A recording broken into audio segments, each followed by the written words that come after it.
Chinese cheese.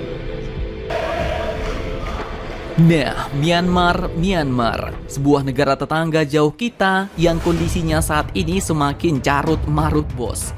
Perang saudara di mana-mana, rakyat dan militernya pun tak sinkron, bahkan yang lebih parahnya lagi, kini beberapa negara ASEAN pun telah sepakat untuk menekan junta Myanmar lebih ngepres lagi, bos.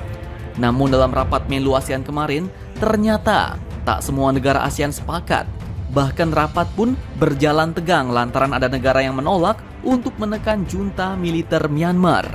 Oke, dikutip dari beberapa sumber berita berikut, salah satunya CNN Indonesia tertanggal 20 Oktober 2021 kemarin, mewartakan bahwa Indonesia dan 3 negara ASEAN lainnya dilaporkan kini telah mulai mendorong Asosiasi Negara Asia Tenggara atau ASEAN untuk meningkatkan tekanan terhadap junta militer Myanmar yang saat ini masih dipimpin oleh Jenderal Min Aung Hlaing yang terhormat.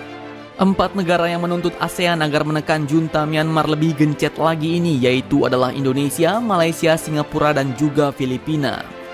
4 negara ASEAN ini pun menilai bahwa junta militer Myanmar yang dipimpin oleh Jenderal Min Aung Hlaing ini pun bandel, tak mau dibilang, bos, karena tak menunjukkan kemajuan dalam menaati 5 poin konsensus untuk menangani krisis pasca kudeta yang disepakati pada KTT April lalu di Jakarta. Dan seolah-olah ingin berkuasa penuh, junta militer Myanmar pun sampai saat ini belum juga membebaskan Aung San Suu Kyi, pemimpin Myanmar sebelumnya yang masih saja ditahan.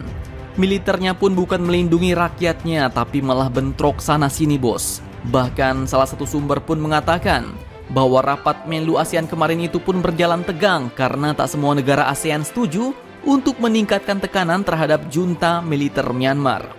Para menteri luar negeri ASEAN itu dikabarkan terpecah, bos, antara berpegang teguh dengan prinsip non-intervensi dan mempertahankan kredibilitas asosiasi itu yang kerap dinilai tak dapat menyelesaikan krisis di antara negara anggotanya. Suasana pertemuan pun tidak pernah setegang itu, kata salah satu diplomat dari negara ASEAN yang ikut dalam pertemuan itu kepada Reuters. Dalam rapat para Menlu ASEAN kemarin, ASEAN pun justru berencana mengundang perwakilan non-politik dari Myanmar dalam KTT ASEAN mendatang.